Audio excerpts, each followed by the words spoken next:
A palavra de Deus foi o guia moral e espiritual do mundo ocidental há muitos milênios. Porém, a mensagem divina chegou a nós através de intermediários. Meu professor de teologia nos dizia: tradutore, traditore, tradutor, traidor. Se o tradutor não concorda com o autor, muda o autor. E como lemos do texto do tradutor, acreditamos que o autor escreveu aquilo. Quem foram os escolhidos para trazer os ensinamentos de Deus a todos nós? Foi Moisés realmente encarregado de levar seu povo através do deserto por uma mensagem divina? Os 10 mandamentos que conhecemos hoje são os que Deus deu a Moisés? Ou existiram outros que foram escondidos? Quando Deus fala da lei a Moisés, ele o manda ler 10 mandamentos. Porém, temos mais de 600 mandamentos que são entregues ao povo. Quem são as pessoas que dizem ser os atuais mensageiros de Deus? Deus deve poder falar através de algumas pessoas hoje. De certa forma, eles são como os anjos, eles são mensageiros de Deus. Pode a igreja assassinar a quem entregou uma mensagem diferente daquela que sua instituição pretendia? Chegaram novos mensageiros de Deus à América Latina que a igreja não reconhece? Um santo pagão é um termo com o qual se quer apelidar a pessoas que já morreram e que o povo ou determinado grupo o considera santo. Segundo a Bíblia, a palavra de Deus chega até nós através de seus vários mensageiros. Mas desde profetas bíblicos até sacerdotes medievais e delinquentes convertidos em santos pelo povo, todos têm sua mensagem e discordam entre si. Alguém diz a verdade e alguém mente? Qual é a verdadeira mensagem que Deus quis transmitir? Mensageiros de Deus, verdadeiros profetas ou farsantes profissionais? Cairo, Egito. É hoje uma populosa metrópole com mais de 8 milhões de habitantes. As margens do Rio Nilo foram durante milênios o epicentro político da região. Para a tradição judaico-cristã, foi nessa região onde Deus começou a deixar seu rastro mais profundo na civilização. O povo judeu vivia sob o domínio cruel do faraó do Egito. Mas um dia nasceu o homem que daria início à insurreição. E o rei do Egito falou às parteiras das hebreias, das quais uma delas era Sifrá e a outra Puá, e disse: quando ajudardes a dar à luz as hebreias e as virdes sobre os assentos, se for filho, matai-o, mas se for filha, deixe-a viva. No lar de Moisés, a mãe ficou grávida, teve seu filho e o escondeu durante 3 meses. Por temor que o ferissem ou que o faraó o matasse. O colocou em uma arca com betume e o deixou no rio Nilo, em um lugar de juncos, para que não houvesse perigo de que se afogasse. E o menino foi descoberto pela filha do faraó. Ela o pegou e viu que era um menino hebreu desde o primeiro momento. Ela viu que era um menino hebreu e naquele momento se encontrava ali a irmã de Moisés. Ela disse à filha do faraó que conseguiria uma ama de leite, e a ama de leite que ela conseguiu era a mãe de Moisés. Desde as origens tem aqueles que duvidam dos relatos da vida e do nascimento do mensageiro mais notável da história bíblica. Assim são os mitos, porque hoje você coloca um bebê em um cesto de vime e afunda, né? Acredito que se usava boias naquela época, é isso. Só que, além disso, são tão acertados os mitos, não resgata qualquer mulher. O resgata exatamente a filha do faraó. E permite que a mãe judia, que é outra coincidência mítica, seja ama de leite. Por que deveria ser tão importante no decorrer de sua história o fato de ser criado pela corte do faraó? Alguém que vai libertar e que vai liderar uma rebelião contra o poder não pode ser educado nem criado com mente de escravo. Muitas vezes o líder não deve ter os medos nem as ataduras dos oprimidos. Deus escolheu um representante para que leve sua palavra em um dos momentos mais escuros para o povo judeu. Qual é a forma em que Moisés se transforma no maior mensageiro de Deus de todos os tempos? O episódio da vocação de Moisés é muito lindo porque ele está pastoreando uns animais e de repente encontra-se com uma sarça ardendo que não se consome. Então a curiosidade faz com que ele se aproxime e escute a voz de Deus que diz: tira as sandálias porque esse é um lugar sagrado. Então aproxima-se e é assim como recebe o chamado. Esse receber o chamado corresponde também à manifestação do nome de Deus, porque é ali onde Deus, por pedido do mesmo Moisés, lhe dá seu nome. E o que devo dizer? Quem me manda fazer tudo isso? Diz que quem manda é aquele que é. Eu sou o que sou, daí vem o nome Javé. Portanto, desci para livrá-lo das mãos dos egípcios e para fazê-lo subir daquela terra a uma terra boa e larga, a uma terra que mana leite e mel. Vem, agora, pois, e eu te enviarei ao Faraó para que tires o meu povo, os filhos de Israel, do Egito. O texto conta que quando Moisés se vê diante de uma missão tão terrível, ele se sente assustado, porque o que eu vou dizer ao faraó? Porque ele vai me escutar? Quem sou eu para falar com ele? E Deus lhe dá uma série de truques. O cajado que se transforma em cobra, ou que possa transformar água em sangue, como uma forma de impactar o poder dos magos egípcios. Porque desde a perspectiva do faraó, o que vemos aqui é a luta da minha magia contra a magia desse Deus Yahvé.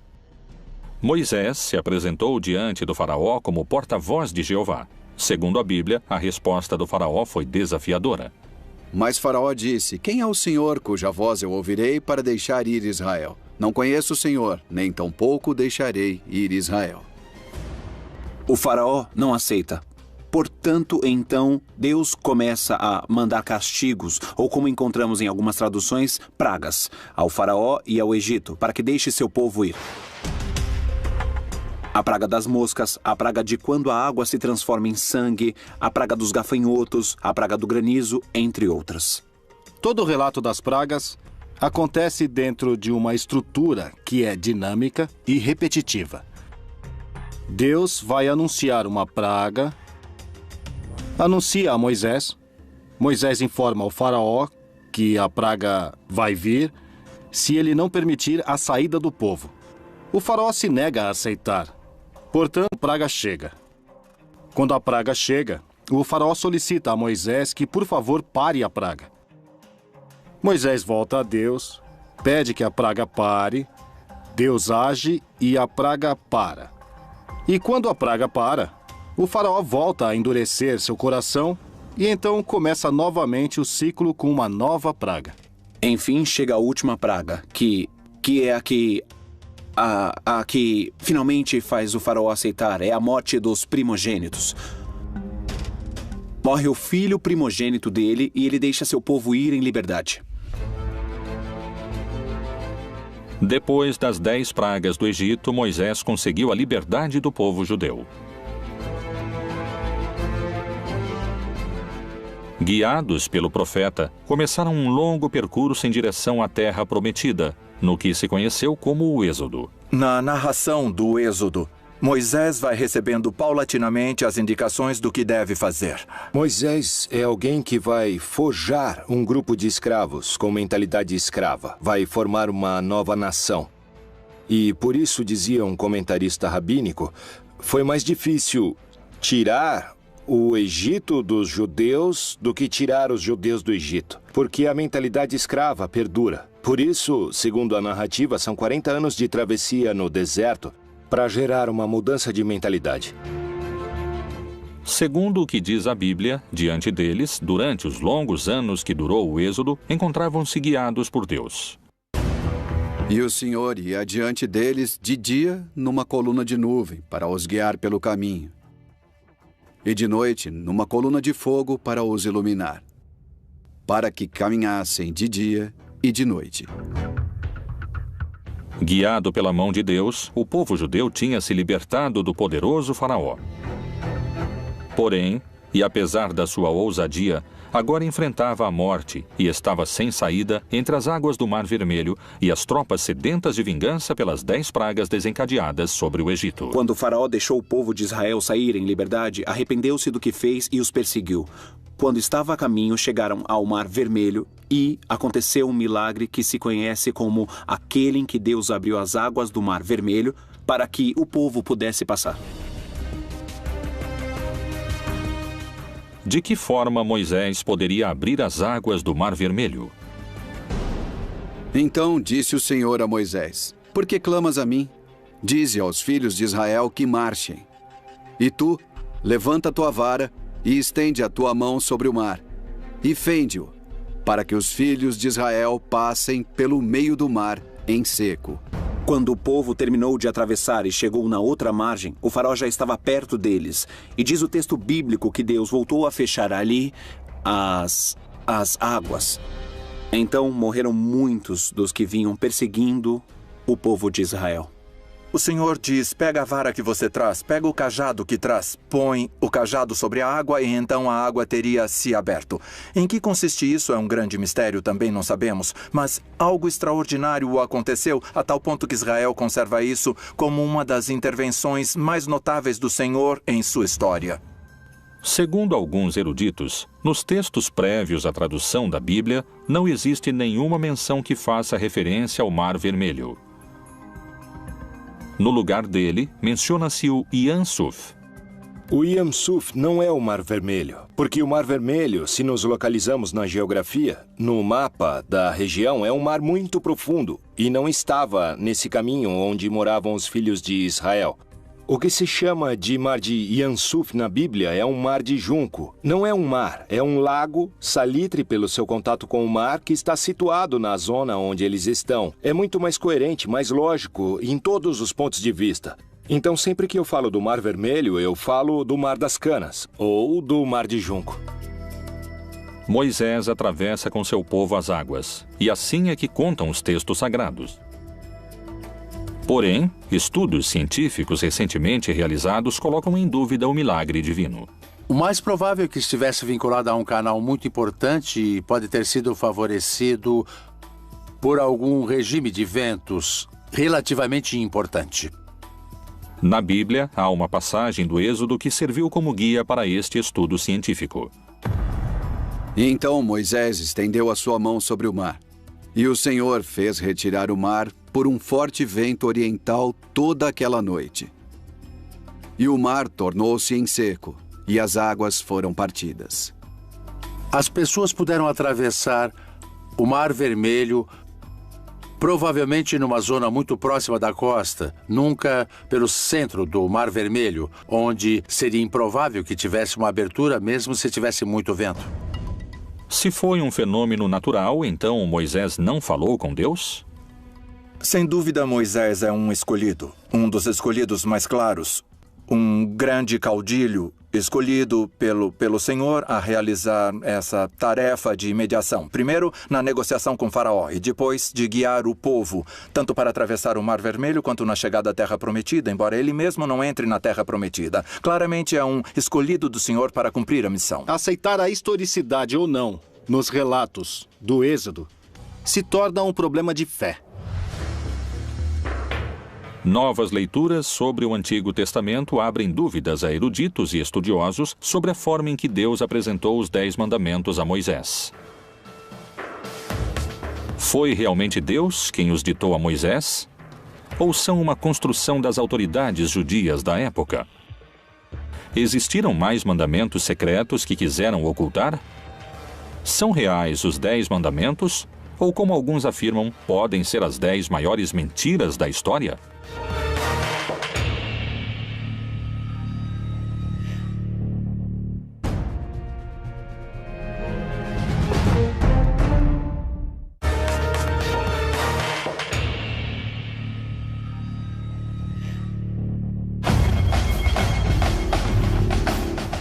Moisés, o principal mensageiro divino, seguia em frente através do deserto guiado por Deus, levando seu povo à sua libertação.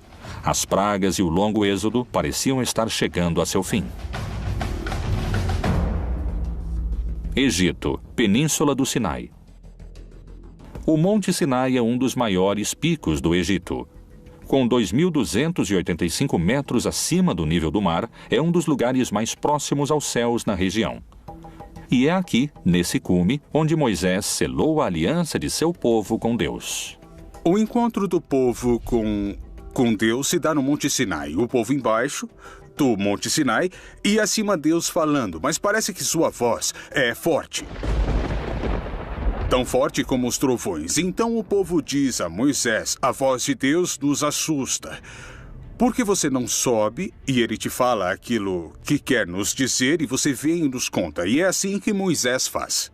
E ali recebe diretamente as 2 tábuas da lei. De uma parte, todas as indicações daquilo que tem a ver com a sua responsabilidade de aliança, ou seja, de reconhecer a Deus e render a Deus o culto próprio de Deus, a primeira tábua da lei. E depois toda a série de indicações no que diz respeito à justiça com os outros seres humanos, a segunda tábua da lei. Os 10 mandamentos que conhecemos hoje são os que Deus deu a Moisés?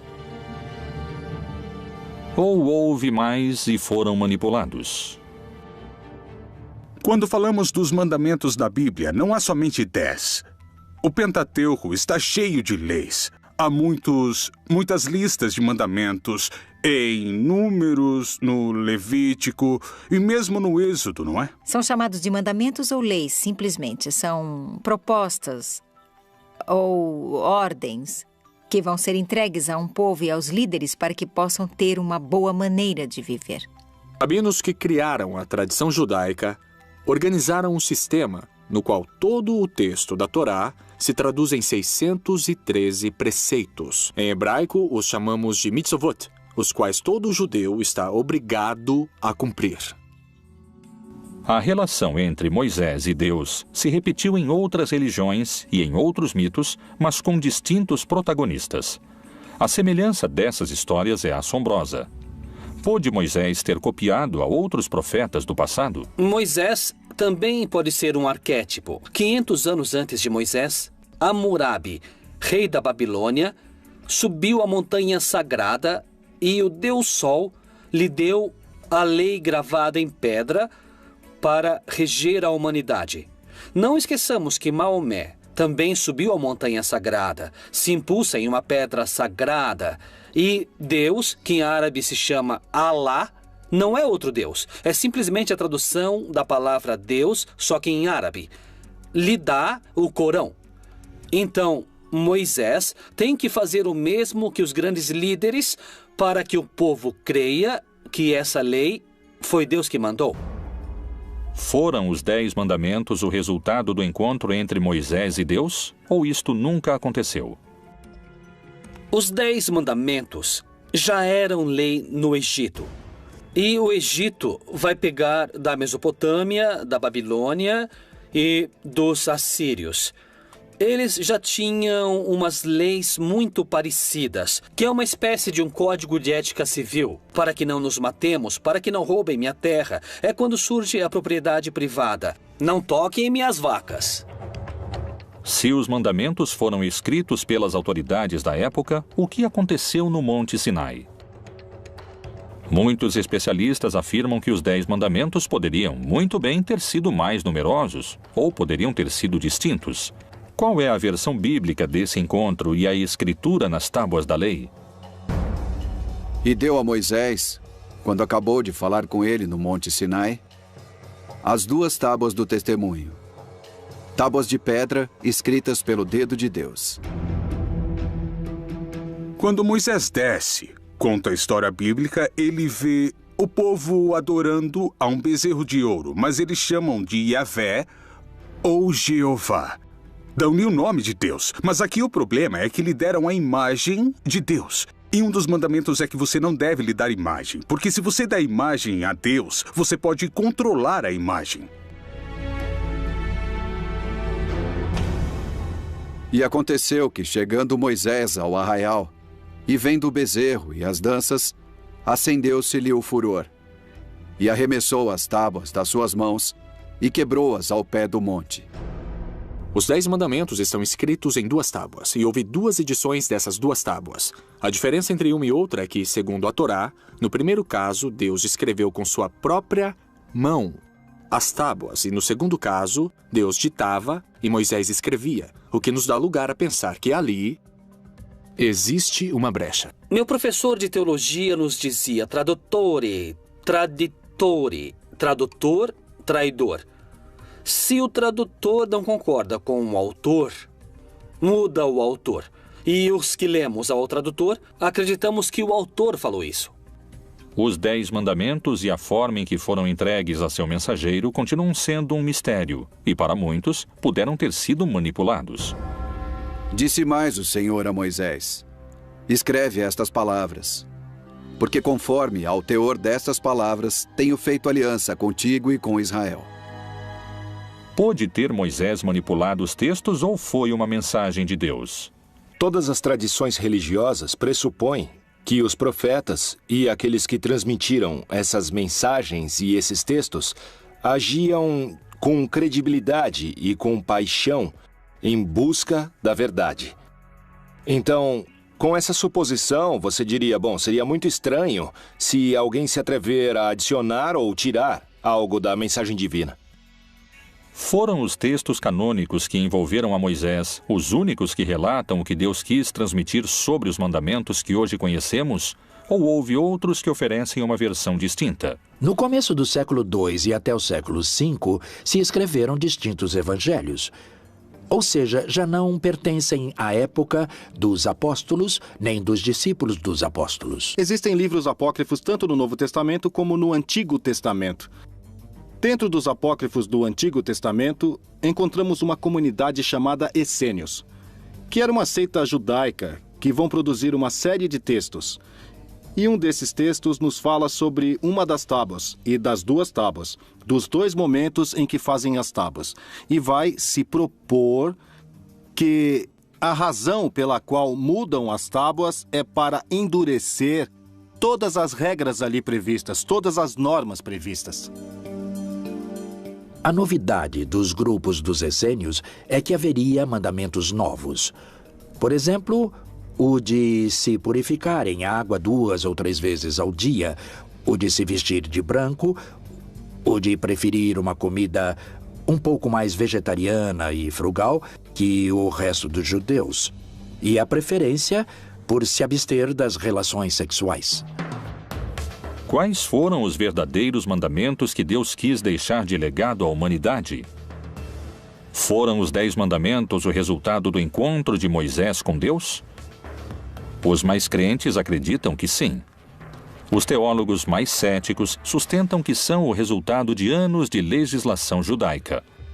Existem pessoas que em tempos modernos juram falar com Deus como fazia Moisés. Estão entre nós os novos mensageiros de Deus?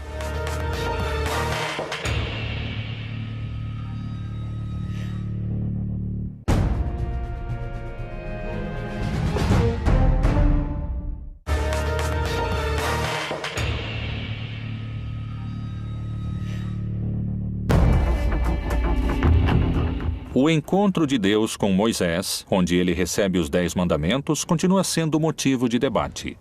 Durante muitos anos, a Igreja tem tido distintos profetas que levaram a palavra bíblica. E muitos acreditam que as mensagens de Deus seguem, não se calaram. Especialmente na América Latina. Em Centeno, Santa Fé, na República Argentina, está localizado o Santuário de Maria Rosa Mística. Um lugar onde uma mulher, Maria José Reynoso, diz se encontrar com a Virgem Maria. Em 1999, apareceu para mim a mãe. É assim que eu chamo a Virgem. Eu a chamo de mãe. Eu estava rezando. Ela apareceu no corredor e me assustou, mas era algo tão divino, algo tão grande. Eu pensei que seria só daquela vez e nunca mais. Porém, não foi assim. Parece que eu devia me preparar. E foi assim, porque em 6 de abril de 2010, eu estava rezando. E ao pé da cama, ela apareceu para mim, com seus braços estendidos. E eu digo que ela jogava purpurina, e o padre Benjamin me disse que não, que são bênçãos que ela derramava. Quais foram as mensagens que Maria José assegura ter recebido diretamente da Virgem? Ela me pede que vá buscar uma imagem na paróquia. Eu comento isso com o padre Benjamin Ele vai à busca e me diz: é essa? Sim, eu digo. Ela pede que eu reze todos os dias o Santo Rosário e que fale sobre ela. Cada final de semana, aproximadamente 4.000 pessoas se reúnem e peregrinam para receber o que dizem que é a mensagem da Virgem através de Maria José. Maria José chega a muitos fiéis e por distintas vias. Há muita gente que a conhece e não foi na missão. Estando no meio dos peregrinos, Maria José parece demonstrar um poder sobrenatural quando toca na cabeça das pessoas. Tem a capacidade de desfalecer a quem participa da procissão. O que é que experimentam seus seguidores que asseguram não serem os mesmos depois da imposição das mãos? Senti uma paz, um descanso. Sai toda essa angústia que você tem dentro.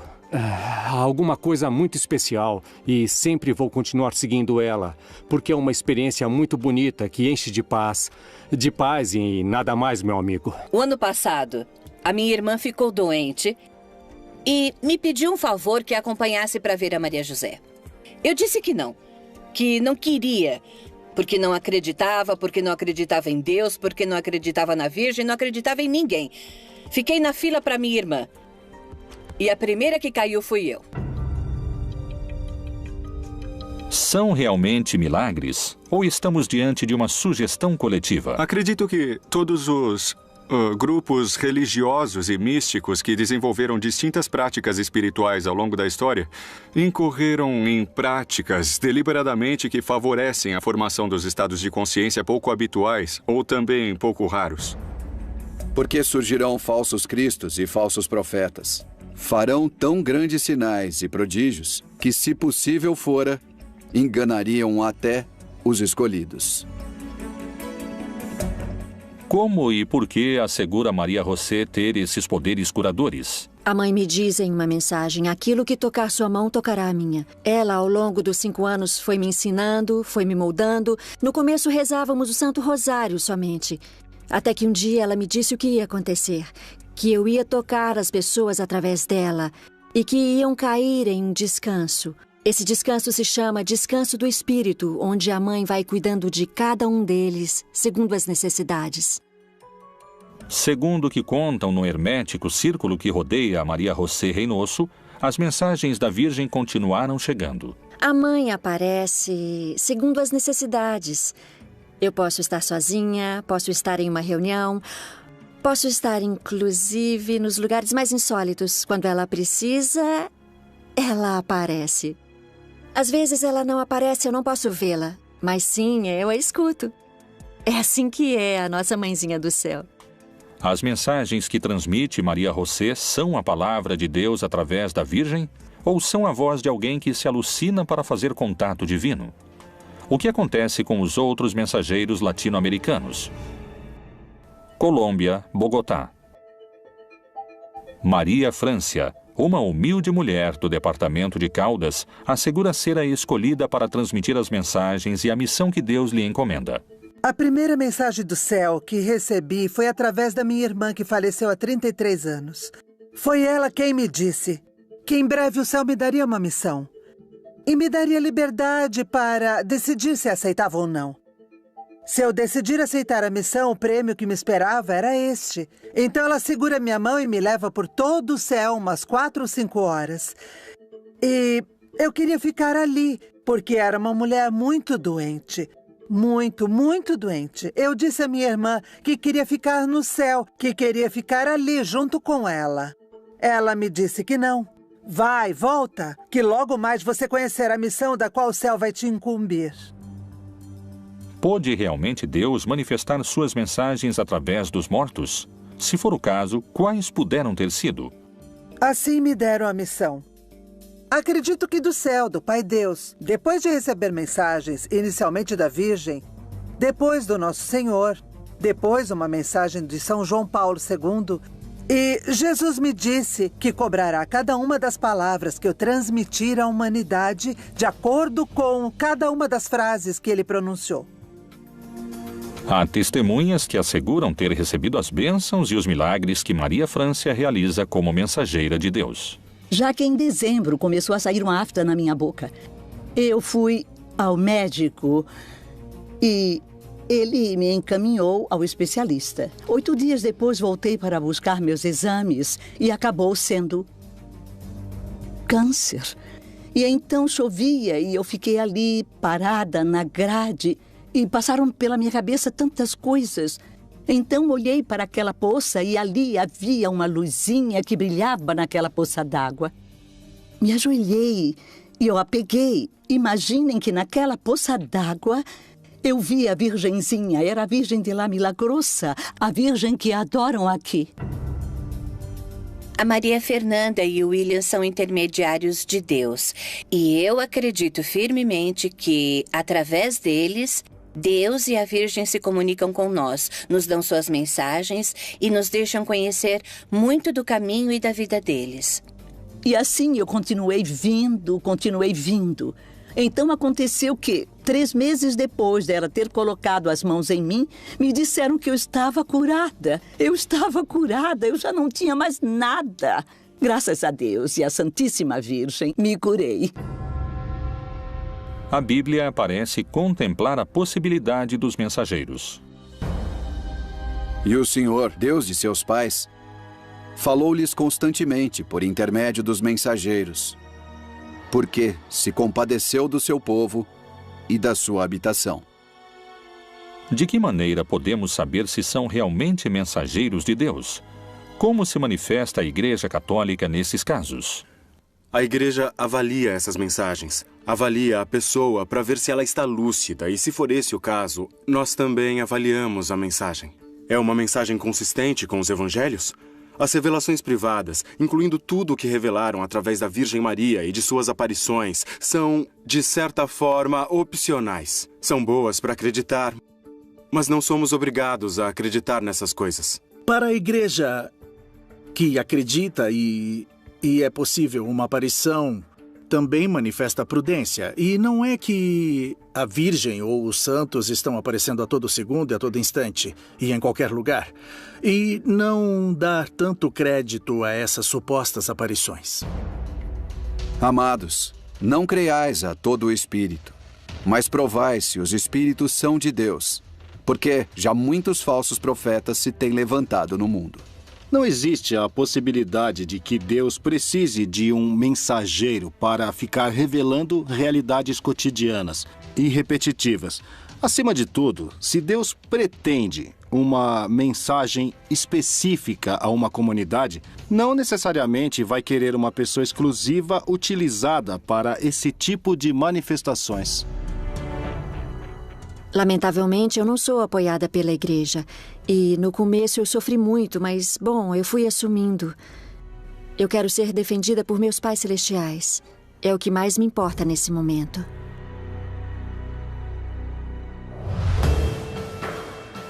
Os supostos porta-vozes de Deus propagam sua influência. Poderia ser que mude a mensagem de Deus para seu próprio benefício? Sofreram perseguições aqueles que tentaram mostrar ao mundo outra interpretação da Bíblia? Estão manchadas de sangue as mãos da igreja? Existiriam crimes que querem esconder?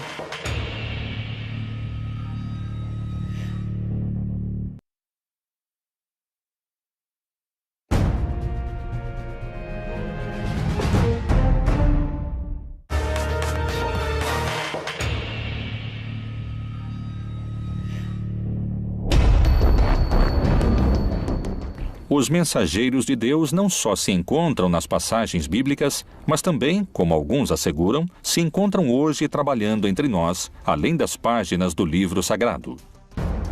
As traduções da Bíblia foram numerosas.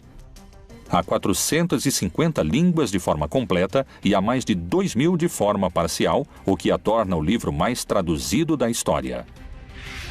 Cada nova tradução leva a mensagem de Deus a milhões de pessoas. Mas tentar divulgar a palavra divina poderia ser muito perigoso. Quem foi William Tyndale e qual foi seu trágico desenlace depois de ter traduzido a palavra de Deus? Um personagem-chave importante nesses episódios foi William Tyndale. William foi um estudante do grego e do latim e tinha destaque. Se caracterizou por querer traduzir o texto grego que traduziu Erasmo de Roterdão ao inglês do povo comum da Inglaterra. Porém, muitos não permitiam que fosse traduzido o texto à língua comum do povo. E isso não só aconteceu na Inglaterra, mas também na Alemanha, na Suíça e nos Países Baixos. Tyndale foi caçado pela igreja, porque a igreja acreditava que o povo não deveria contar com a Bíblia no seu próprio idioma, nem o Pai Nosso podia ser repetido em inglês, tudo tinha que ser em latim. Pela ideia de que as pessoas poderiam distorcer a Bíblia porque não iam poder entendê-la. Tyndale publicou o Novo Testamento em inglês, fora da Inglaterra, porém foi traído por um amigo e a Inquisição o levou de volta à Inglaterra, onde morreu queimado vivo na fogueira, por ter traduzido sem o consentimento da igreja o que ele considerava ser o pão espiritual do qual as pessoas estavam precisando. E viu alguns tronos, e foi entregue o poder de julgar aos que neles se assentaram. E vi as almas dos que foram degolados por causa do testemunho de Jesus e da palavra de Deus. A partir das traduções de Tyndale, a mensagem de Deus podia chegar a quem nunca tinha chegado antes. E isso, aos olhos de muitos, podia ser perigoso. A Igreja Católica continuou condenando a tradução da Bíblia, sobretudo porque o povo católico é muito ignorante da Bíblia. Portanto, incapaz de questionar os textos bíblicos, que na prática estavam todos proibidos. Segundo eruditos e teólogos, a tradução de Tyndale era perigosa porque, ao aproximar a mensagem de Deus ao povo, o sacerdote não seria mais o intermediário entre os devotos e Jeová. Os príncipes, os governantes tinham muito medo que o povo, ao ter acesso às escrituras, o Papa e os líderes religiosos, a igreja institucional pudesse perder o poder. As pessoas comuns não deveriam ler a Bíblia porque iriam interpretá-la errado. O que, na verdade, ia acontecer é que as pessoas não iriam precisar do clero como intermediário. A ideia protestante era que o povo diretamente tinha que ter a Bíblia no seu idioma e que cada crente tinha que interpretá-la. Então, realmente não tinha problema. William é aprisionado, depois assassinado e, por fim, morre na forca, mas também é queimado. A razão? Por traduzir o texto do grego ao inglês comum do povo.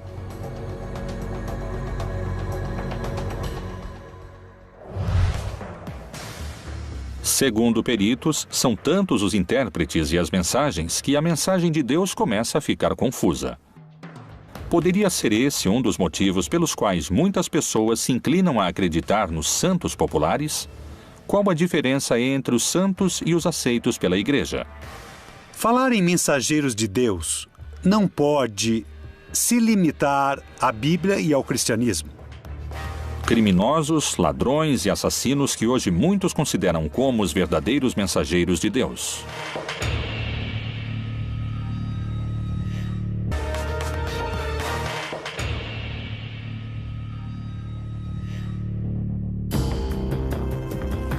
Os mensageiros de Deus ao longo da história tiveram distintos protagonistas e diferentes desfechos. Estão aqueles que recebem mensagens da Virgem ou aqueles que traduziram essa mensagem divina com um final trágico, como é o caso de William Tyndale. Na liturgia católica, os crentes pedem milagres a Deus através dos santos. Pelas distintas circunstâncias, a população recorre também a santos populares, muitos deles pagãos. Figuras que não foram aprovadas pela Igreja Católica e, apesar disso, mobilizam milhões de crentes. Na América Latina, seriam os santos pagãos vistos como os verdadeiros mensageiros de Deus? No texto bíblico, a palavra santa utilizada para as pessoas é o povo de Deus, porque era único e especial. E depois é a igreja, porque é única e especial. Não é a qualidade moral e humana da pessoa que a faz santa. Mas no contexto do Novo Testamento, é a eleição que Deus faz, que faz das pessoas. Porque eu sou o Senhor, que vos fiz subir da terra do Egito, para que eu seja vosso Deus, e para que sejais santos, porque eu sou santo. Muitos acusados de estupros, roubos e assassinatos. Os santos pagãos populares latino-americanos costumam ter um passado criminal. O santo dos narcotraficantes, o santo dos ladrões e etc., não seriam os mensageiros de Deus. Primeiro, nem sabemos se existiram.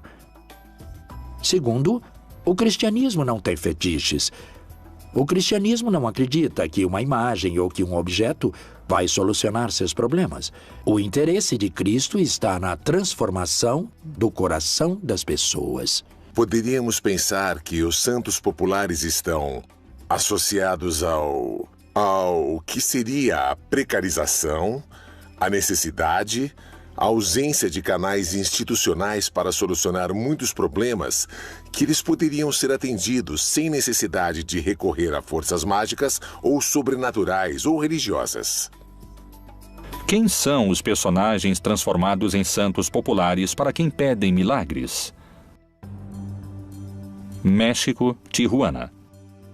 Nessa região se sobressai a figura de Juan Soldado, santo patrono dos indocumentados mexicanos. A figura de Juan Soldado só tem sentido como todos os santos populares a partir da sua inscrição numa história social particular. E nesse caso, a história social é o fim da chamada Lei Seca, a Lei Volstead, do fim da proibição da bebida alcoólica. Isso gera um movimento, as pessoas se confrontam, tem mortos, se fecha a fronteira internacional, se declara o Dia Sangrento de Tijuana. Nesse movimento exato se dá o assassinato da menina Olga Camacho. As pessoas vão tentar linchar o suposto responsável, Juan Castillo Morales, que foi acusado e, em uma situação sumamente irregular, se faz justiça. E assim, diante dos olhos de todos, ele é abatido e morre. Imediatamente depois, começam a aparecer testemunhos onde, supostamente, Juan Castillo Morales aparece com sua alma clamando sua própria inocência. Então, as mesmas pessoas que queriam linchá-lo começam o processo de santificação. Mas quais seriam os motivos pelos quais se transformam em santos esses personagens que parecem estar tão afastados da palavra do Senhor? Na Bíblia não há nenhuma figura santa, não há nenhuma figura perfeita. Além disso, o livro de Eclesiastes, Planteia, diz uma frase que não há pessoa justa que não peque. E nós vemos os defeitos de Abrão, de Moisés, de cada uma das figuras mais sagradas. São seres humanos que, na sua procura por se encontrar com Deus, por cumprir sua missão com seu destino, tropeçam, caem e encontram o seu lugar no mundo. Outro dos santos pagãos mais populares é conhecido como Santa Muerte. A origem dessa crença data da época pré-hispânica e está relacionada com os deuses astecas e maias. Por que aquelas pessoas que vivem vidas marcadas pela violência veneram a esse santo pagão? O culto a Santa Muerte nasce de uma contínua exposição a perder a vida. Pensa-se que o dono da vida é a morte. Então eu o adoro, eu lhe peço para não perder a vida em um contexto de violência e de morte. O culto à Santa Morte é um culto onde se misturam cultos típicos da violenta realidade carcerária que tem a ver com a manipulação de ossos, de cadáveres em determinados momentos rituais. Essas pessoas que provêm de setores populares levam a religiosidade dos setores populares também às cadeias. E nas cadeias se mistura com outro elemento também importante, que é o elemento da violência. E para fazer a diferença entre o santo e o profano, e entre o imundo e o limpo. A Santa Muerte é um culto aberrante e contraditório desde o ponto de vista católico. Não só não são mensageiros de Deus, são um perigo para quem entra nessas práticas e para quem se incorpora às filas dessas pseudo-religiões. Por que esses santos são venerados cada dia por mais pessoas se seu passado se relaciona com a violência e a morte? Os santos pagãos respondem a essas necessidades específicas das pessoas porque sempre há pobreza, sempre houve injustiça econômica. em todos os povos. Então, esses personagens e esses outros líderes alternativos vão dizer: venham, há um lugar para vocês se nas suas igrejas, nos seus governos e nas suas sociedades e nas suas famílias não aceitam vocês, nós sim aceitamos. E é claro que as pessoas vão responder a isso. Ocupariam os santos pagãos lugares de contenção que outras instituições não souberam atender? Seria essa uma forma plebeia e rebelde de se comunicar com Deus, na qual o povo estabelece seus próprios mensageiros?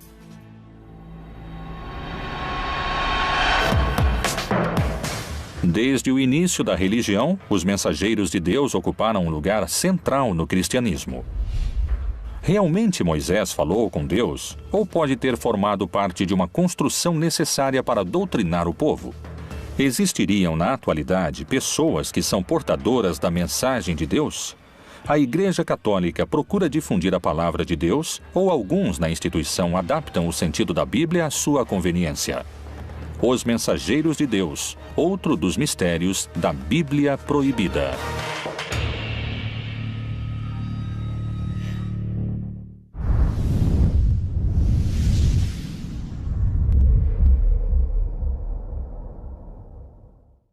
Eu vi a Virgenzinha, era a Virgem de La Milagrosa, a Virgem que adoram aqui. A Maria Fernanda e o William são intermediários de Deus. E eu acredito firmemente que, através deles, Deus e a Virgem se comunicam com nós, nos dão suas mensagens e nos deixam conhecer muito do caminho e da vida deles. E assim eu continuei vindo. Então aconteceu que, 3 meses depois dela ter colocado as mãos em mim, me disseram que eu estava curada. Eu já não tinha mais nada. Graças a Deus e à Santíssima Virgem, me curei. A Bíblia parece contemplar a possibilidade dos mensageiros.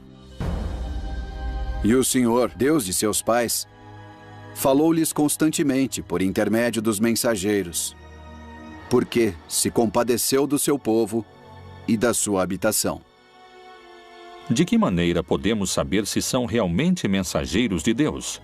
Como se manifesta a Igreja Católica nesses casos?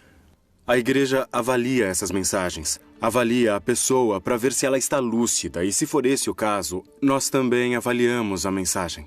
É uma mensagem consistente com os evangelhos? As revelações privadas, incluindo tudo o que revelaram através da Virgem Maria e de suas aparições, são, de certa forma, opcionais. São boas para acreditar, mas não somos obrigados a acreditar nessas coisas. Para a igreja que acredita e é possível uma aparição, também manifesta prudência. E não é que a Virgem ou os santos estão aparecendo a todo segundo e a todo instante, e em qualquer lugar. E não dar tanto crédito a essas supostas aparições. Amados, não creiais a todo o espírito, mas provai se os espíritos são de Deus, porque já muitos falsos profetas se têm levantado no mundo. Não existe a possibilidade de que Deus precise de um mensageiro para ficar revelando realidades cotidianas e repetitivas. Acima de tudo, se Deus pretende uma mensagem específica a uma comunidade, não necessariamente vai querer uma pessoa exclusiva utilizada para esse tipo de manifestações. Lamentavelmente, eu não sou apoiada pela igreja. E no começo eu sofri muito, mas, bom, eu fui assumindo. Eu quero ser defendida por meus pais celestiais. É o que mais me importa nesse momento.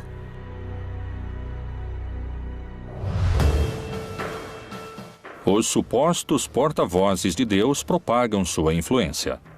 Poderia ser que mude a mensagem de Deus para seu próprio benefício? Sofreram perseguições aqueles que tentaram mostrar ao mundo outra interpretação da Bíblia?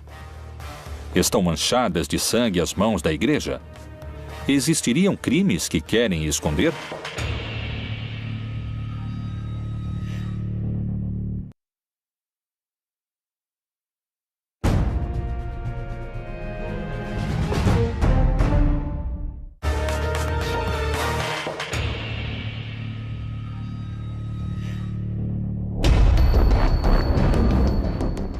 Os mensageiros de Deus não só se encontram nas passagens bíblicas, mas também, como alguns asseguram, se encontram hoje trabalhando entre nós, além das páginas do livro sagrado.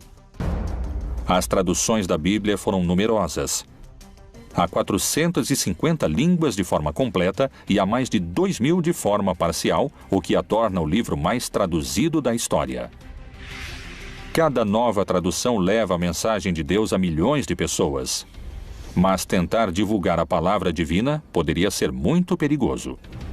Quem foi William Tyndale e qual foi seu trágico desenlace depois de ter traduzido a palavra de Deus? Um personagem-chave importante nesses episódios foi William Tyndale. William foi um estudante do grego e do latim e tinha destaque. Se caracterizou por querer traduzir o texto grego, que traduziu Erasmo de Roterdão ao inglês do povo comum da Inglaterra. Porém, muitos não permitiam que fosse traduzido o texto à língua comum do povo. E isso não só aconteceu na Inglaterra, mas também na Alemanha, na Suíça e nos Países Baixos. Tyndale foi caçado pela igreja, porque a igreja acreditava que o povo não deveria contar com a Bíblia no seu próprio idioma, nem o Pai Nosso podia ser repetido em inglês, tudo tinha que ser em latim. Pela ideia de que as pessoas poderiam distorcer a Bíblia porque não iam poder entendê-la. Tyndale publicou o Novo Testamento em inglês, fora da Inglaterra, porém foi traído por um amigo e a Inquisição o levou de volta à Inglaterra, onde morreu queimado vivo na fogueira, por ter traduzido sem o consentimento da igreja o que ele considerava ser o pão espiritual do qual as pessoas estavam precisando. E viu alguns tronos, e foi entregue o poder de julgar aos que neles se assentaram. E vi as almas dos que foram degolados por causa do testemunho de Jesus e da palavra de Deus. A partir das traduções de Tyndale, a mensagem de Deus podia chegar a quem nunca tinha chegado antes. E isso, aos olhos de muitos, podia ser perigoso. A Igreja Católica continuou condenando a tradução da Bíblia, sobretudo porque o povo católico é muito ignorante da Bíblia, portanto, incapaz de questionar os textos bíblicos, que na prática estavam todos proibidos. Segundo eruditos e teólogos, a tradução de Tyndale era perigosa porque, ao aproximar a mensagem de Deus ao povo, o sacerdote não seria mais o intermediário entre os devotos e Jeová. Os príncipes, os governantes tinham muito medo que o povo, ao ter acesso às escrituras, o Papa e os líderes religiosos, a igreja institucional pudesse perder o poder. As pessoas comuns não deveriam ler a Bíblia porque iriam interpretá-la errado. O que, na verdade, ia acontecer é que as pessoas não iriam precisar do clero como intermediário. A ideia protestante era que o povo diretamente tinha que ter a Bíblia no seu idioma e que cada crente tinha que interpretá-la. Então, realmente não tinha problema.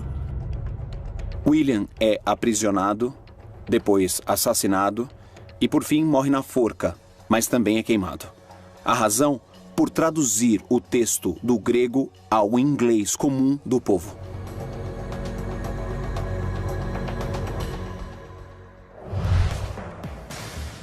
Segundo peritos, são tantos os intérpretes e as mensagens que a mensagem de Deus começa a ficar confusa.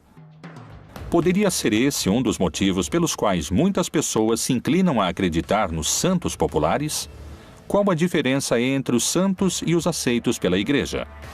Falar em mensageiros de Deus não pode se limitar ou se dar no Monte Sinai, o povo embaixo do Monte Sinai e acima Deus falando, mas parece que sua voz é forte. Tão forte como os trovões. Então o povo diz a Moisés, a voz de Deus nos assusta. Por que você não sobe e ele te fala aquilo que quer nos dizer e você vem e nos conta? E é assim que Moisés faz. E ali recebe diretamente as 2 tábuas da lei. De uma parte, todas as indicações daquilo que tem a ver com a sua responsabilidade de aliança, ou seja, de reconhecer a Deus e render a Deus o culto próprio de Deus, a primeira tábua da lei. E depois toda a série de indicações no que diz respeito à justiça com os outros seres humanos, a segunda tábua da lei. Os 10 mandamentos que conhecemos hoje são os que Deus deu a Moisés? Ou houve mais e foram manipulados? Quando falamos dos mandamentos da Bíblia, não há somente 10. O Pentateuco está cheio de leis. Há muitas listas de mandamentos em Números, no Levítico e mesmo no Êxodo, não é? São chamados de mandamentos ou leis, simplesmente. São propostas ou ordens que vão ser entregues a um povo e aos líderes para que possam ter uma boa maneira de viver. Rabinos que criaram a tradição judaica organizaram um sistema no qual todo o texto da Torá se traduz em 613 preceitos. Em hebraico, os chamamos de mitzvot, os quais todo judeu está obrigado a cumprir. A relação entre Moisés e Deus se repetiu em outras religiões e em outros mitos, mas com distintos protagonistas. A semelhança dessas histórias é assombrosa. Pôde Moisés ter copiado a outros profetas do passado? Moisés também pode ser um arquétipo. 500 anos antes de Moisés, Hammurabi, rei da Babilônia, subiu a montanha sagrada e o Deus Sol lhe deu a lei gravada em pedra para reger a humanidade. Não esqueçamos que Maomé também subiu a montanha sagrada, se impulsa em uma pedra sagrada. E Deus, que em árabe se chama Allah, não é outro Deus. É simplesmente a tradução da palavra Deus, só que em árabe. Lhe dá o Corão. Então, Moisés tem que fazer o mesmo que os grandes líderes para que o povo creia que essa lei foi Deus que mandou. Foram os 10 mandamentos o resultado do encontro entre Moisés e Deus? Ou isto nunca aconteceu? Os 10 mandamentos já eram lei no Egito. E o Egito vai pegar da Mesopotâmia, da Babilônia e dos assírios. Eles já tinham umas leis muito parecidas, que é uma espécie de um código de ética civil. Para que não nos matemos, para que não roubem minha terra. É quando surge a propriedade privada. Não toquem em minhas vacas. Se os mandamentos foram escritos pelas autoridades da época, o que aconteceu no Monte Sinai? Muitos especialistas afirmam que os 10 mandamentos poderiam muito bem ter sido mais numerosos, ou poderiam ter sido distintos. Qual é a versão bíblica desse encontro e a escritura nas tábuas da lei? E deu a Moisés, quando acabou de falar com ele no Monte Sinai, as 2 tábuas do testemunho, tábuas de pedra escritas pelo dedo de Deus. Quando Moisés desce, conta a história bíblica, ele vê o povo adorando a um bezerro de ouro, mas eles chamam de Yahvé ou Jeová. Dão-lhe o nome de Deus, mas aqui o problema é que lhe deram a imagem de Deus. E um dos mandamentos é que você não deve lhe dar imagem, porque se você dá imagem a Deus, você pode controlar a imagem. E aconteceu que, chegando Moisés ao arraial, e vendo o bezerro e as danças, acendeu-se-lhe o furor, e arremessou as tábuas das suas mãos, e quebrou-as ao pé do monte. Os 10 mandamentos estão escritos em 2 tábuas, e houve 2 edições dessas 2 tábuas. A diferença entre uma e outra é que, segundo a Torá, no primeiro caso, Deus escreveu com sua própria mão as tábuas, e no segundo caso, Deus ditava e Moisés escrevia, o que nos dá lugar a pensar que ali existe uma brecha. Meu professor de teologia nos dizia tradutore, traditore, tradutor, traidor. Se o tradutor não concorda com o autor, muda o autor. E os que lemos ao tradutor, acreditamos que o autor falou isso. Os 10 mandamentos e a forma em que foram entregues a seu mensageiro continuam sendo um mistério, e para muitos, puderam ter sido manipulados. Disse mais o Senhor a Moisés: escreve estas palavras, porque conforme ao teor destas palavras, tenho feito aliança contigo e com Israel. Pôde ter Moisés manipulado os textos ou foi uma mensagem de Deus? Todas as tradições religiosas pressupõem que os profetas e aqueles que transmitiram essas mensagens e esses textos agiam com credibilidade e com paixão em busca da verdade. Então, com essa suposição, você diria, bom, seria muito estranho se alguém se atrever a adicionar ou tirar algo da mensagem divina. Foram os textos canônicos que envolveram a Moisés os únicos que relatam o que Deus quis transmitir sobre os mandamentos que hoje conhecemos? Ou houve outros que oferecem uma versão distinta? No começo do século II e até o século V, se escreveram distintos evangelhos. Ou seja, já não pertencem à época dos apóstolos, nem dos discípulos dos apóstolos. Existem livros apócrifos tanto no Novo Testamento como no Antigo Testamento. Dentro dos apócrifos do Antigo Testamento, encontramos uma comunidade chamada Essênios, que era uma seita judaica que vão produzir uma série de textos.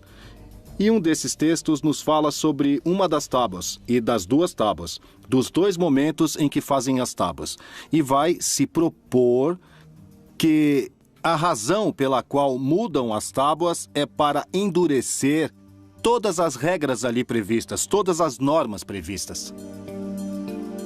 A novidade dos grupos dos essênios é que haveria mandamentos novos. Por exemplo, o de se purificar em água 2 ou 3 vezes ao dia, o de se vestir de branco, o de preferir uma comida um pouco mais vegetariana e frugal que o resto dos judeus, e a preferência por se abster das relações sexuais.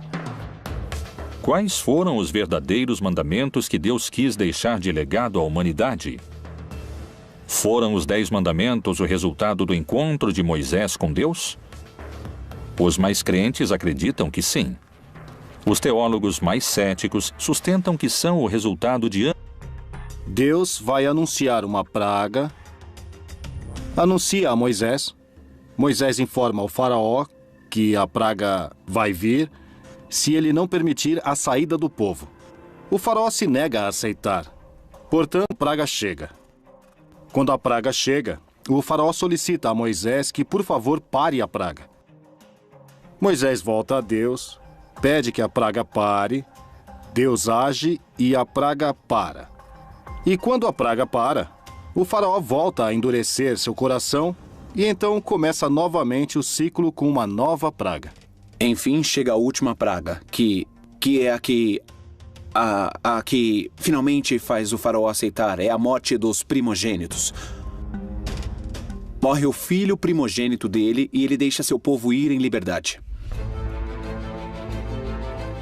Depois das 10 pragas do Egito, Moisés conseguiu a liberdade do povo judeu.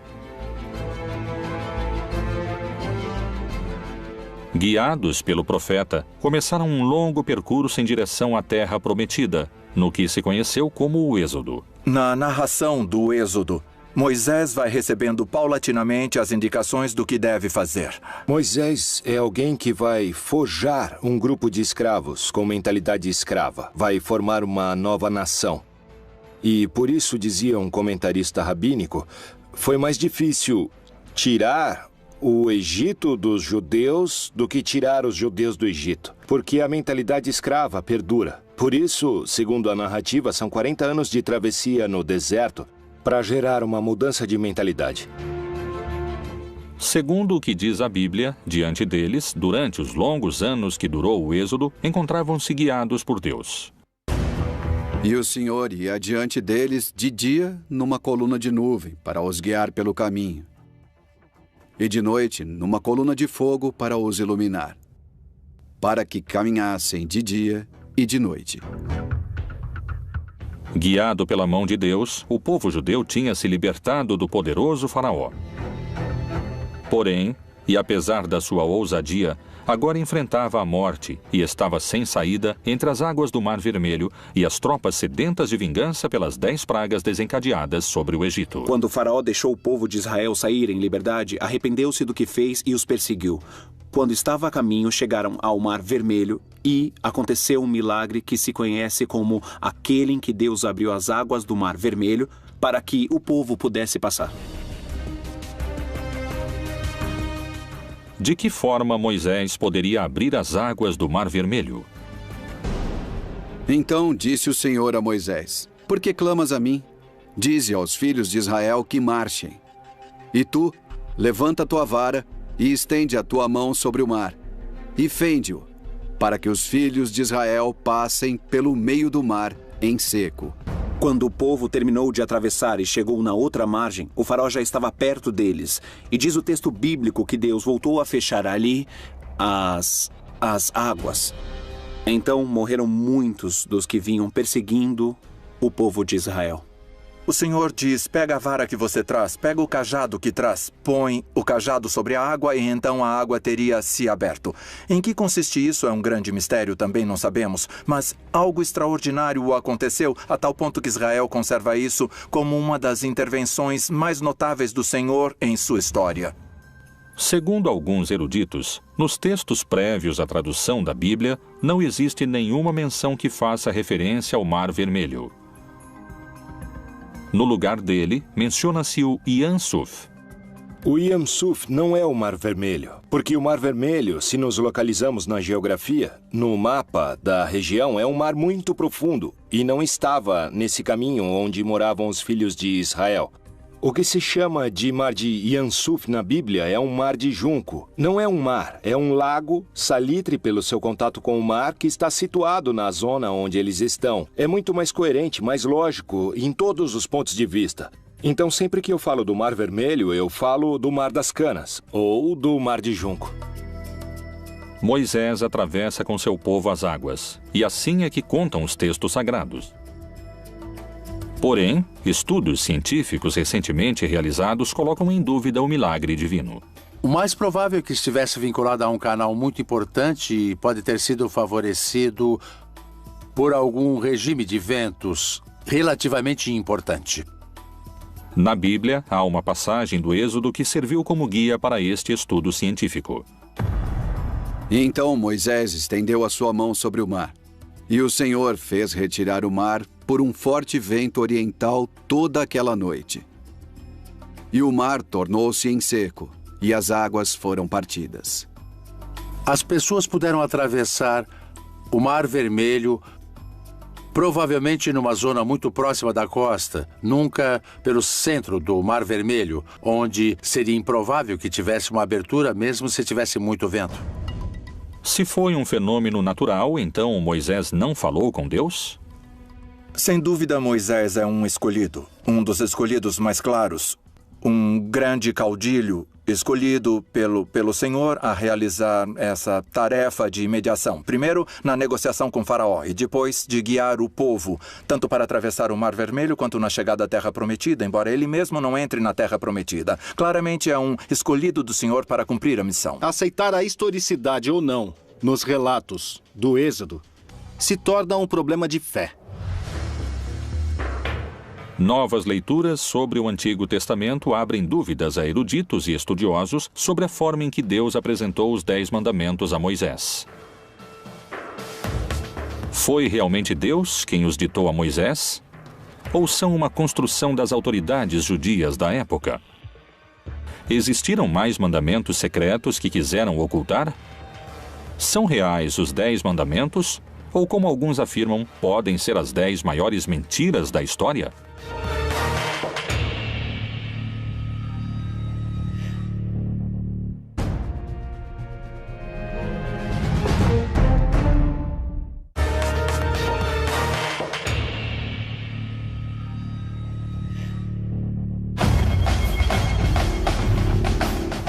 Moisés, o principal mensageiro divino, seguia em frente através do deserto guiado por Deus, levando seu povo à sua libertação.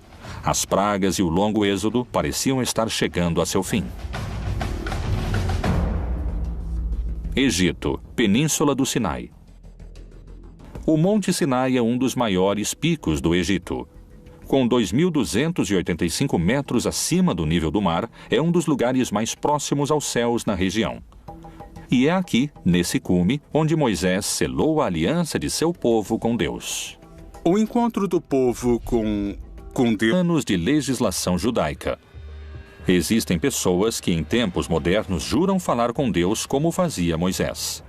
Estão entre nós os novos mensageiros de Deus?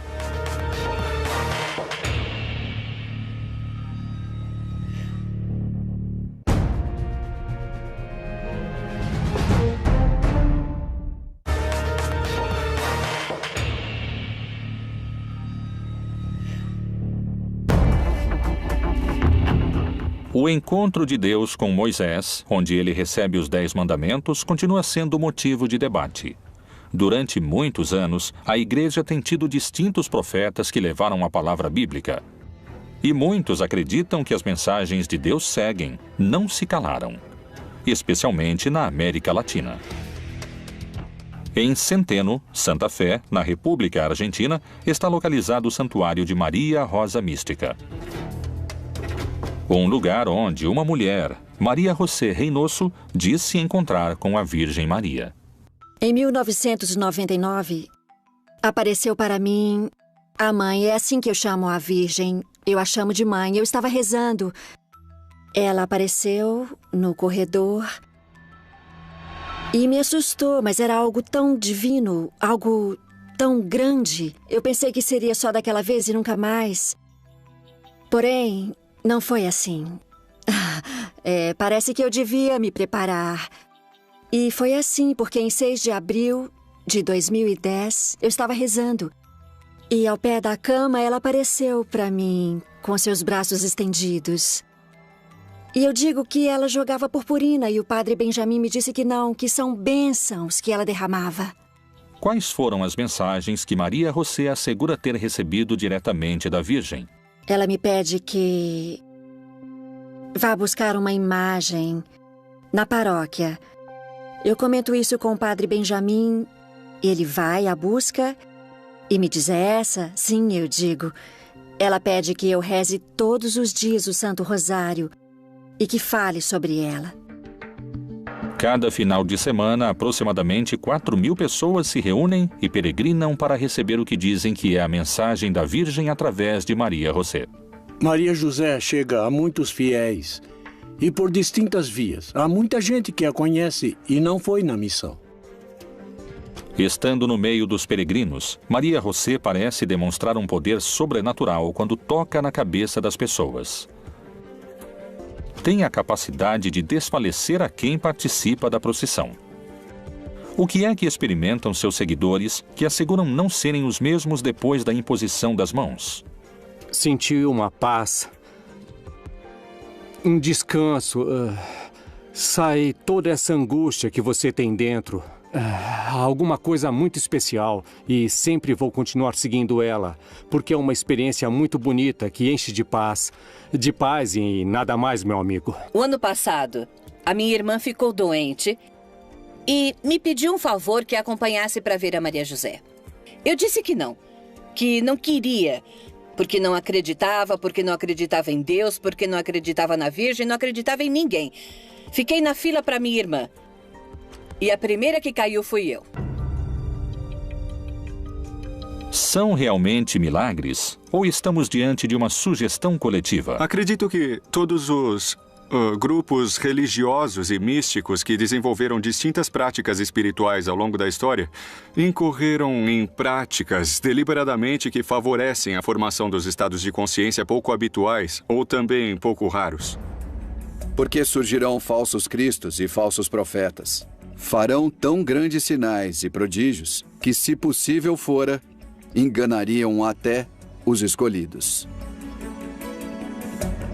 Como e por que assegura Maria José ter esses poderes curadores? A mãe me diz em uma mensagem: aquilo que tocar sua mão, tocará a minha. Ela, ao longo dos 5 anos, foi me ensinando, foi me moldando. No começo, rezávamos o Santo Rosário somente. Até que um dia ela me disse o que ia acontecer. Que eu ia tocar as pessoas através dela e que iam cair em um descanso. Esse descanso se chama Descanso do Espírito, onde a mãe vai cuidando de cada um deles, segundo as necessidades. Segundo o que contam no hermético círculo que rodeia a Maria José Reynoso, as mensagens da Virgem continuaram chegando. A mãe aparece segundo as necessidades. Eu posso estar sozinha, posso estar em uma reunião, posso estar, inclusive, nos lugares mais insólitos. Quando ela precisa, ela aparece. Às vezes ela não aparece, eu não posso vê-la. Mas sim, eu a escuto. É assim que é a nossa mãezinha do céu. As mensagens que transmite Maria José são a palavra de Deus através da Virgem? Ou são a voz de alguém que se alucina para fazer contato divino? O que acontece com os outros mensageiros latino-americanos? Colômbia, Bogotá. Maria Frância, uma humilde mulher do departamento de Caldas, assegura ser a escolhida para transmitir as mensagens e a missão que Deus lhe encomenda. A primeira mensagem do céu que recebi foi através da minha irmã que faleceu há 33 anos. Foi ela quem me disse que em breve o céu me daria uma missão e me daria liberdade para decidir se aceitava ou não. Se eu decidir aceitar a missão, o prêmio que me esperava era este. Então ela segura minha mão e me leva por todo o céu umas 4 ou 5 horas. E eu queria ficar ali, porque era uma mulher muito doente.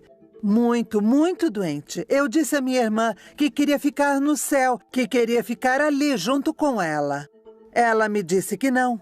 Vai, volta, que logo mais você conhecerá a missão da qual o céu vai te incumbir. Pôde realmente Deus manifestar suas mensagens através dos mortos? Se for o caso, quais puderam ter sido? Assim me deram a missão.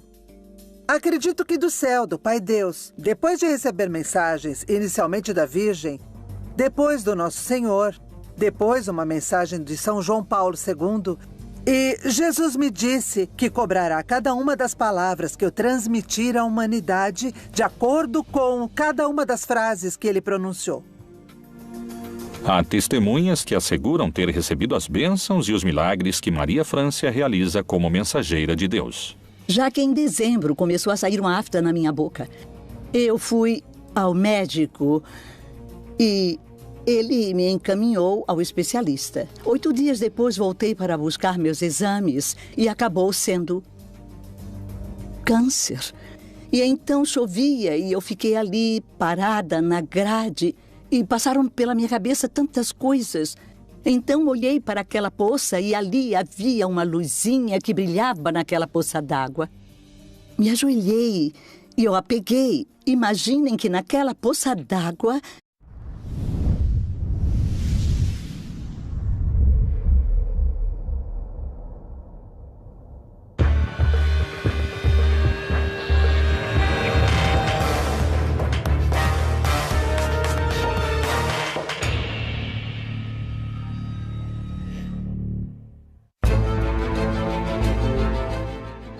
A palavra de Deus foi o guia moral e espiritual do mundo ocidental há muitos milênios.